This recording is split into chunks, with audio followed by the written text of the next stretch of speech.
Bonjour à tous, je vous retrouve aujourd'hui pour une nouvelle leçon tricot. Aujourd'hui nous allons voir comment rentrer les fils une fois que vous avez terminé votre ouvrage. Donc moi je vais vous montrer sur un échantillon.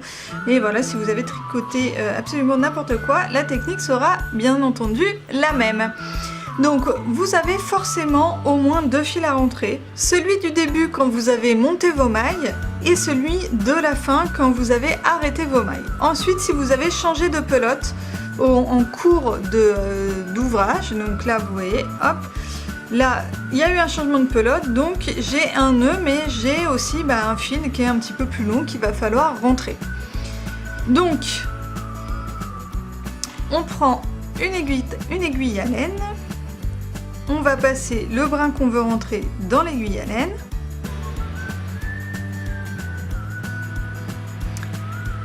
Voilà, et ensuite on va rentrer le fil sur l'arrière de l'ouvrage. Donc là vous voyez, j'ai un point de riz, donc le point de riz, que ce soit devant ou derrière, il est exactement identique. Par contre, vu que mon nœud de changement de pelote se trouve de ce côté-ci, eh bien je vais considérer que l'arrière va être ce côté-ci. Donc l'arrière c'est le côté qui ne va pas se voir. Je vais zoomer un petit peu pour que vous voyez mieux comment rentrer les fils. Alors à l'aide de votre aiguille, vous allez suivre en fait le point que fait votre tricot naturellement. Donc je vous avoue que le plus simple c'est sur un point mousse, il suffit vraiment de suivre les petites vagues. Ici sur un point de riz, donc on va piquer là par exemple.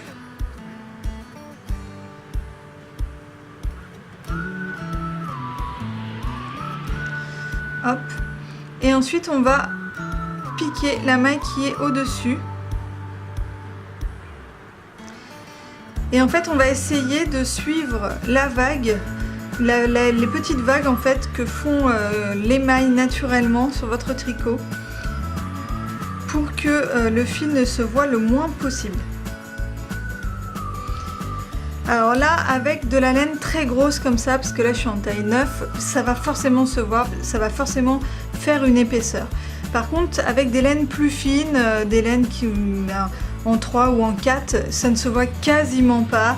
Vraiment, si vous ne tirez pas trop lorsque vous faites votre couture, que vous ne tirez pas en fait l'ouvrage, et ben il n'y a aucun problème, c'est vraiment complètement invisible.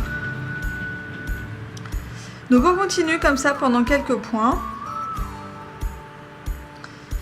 Et une fois que vous estimez que la longueur est suffisante, et ben hop, on vient couper cette fois à ras.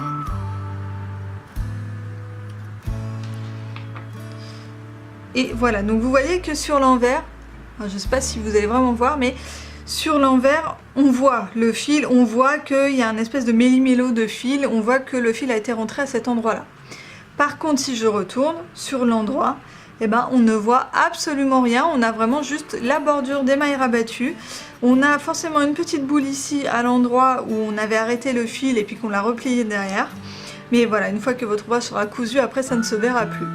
Et voilà pour cette nouvelle leçon tricot pour apprendre à rentrer les fils. Donc là je vous en ai fait qu'un seul, mais il faut tous les faire, donc celui du bas et puis ceux du changement de pelote également. Voilà pour cette vidéo, j'espère qu'elle vous a plu, j'espère qu'elle pourra vous être utile. En tout cas, n'hésitez pas à la liker si jamais ça vous a plu. N'hésitez pas également à vous abonner à ma chaîne si jamais les vidéos vous plaisent. Et puis voilà, c'est tout pour moi pour aujourd'hui. Je vous retrouve très vite dans une prochaine vidéo. Bye bye!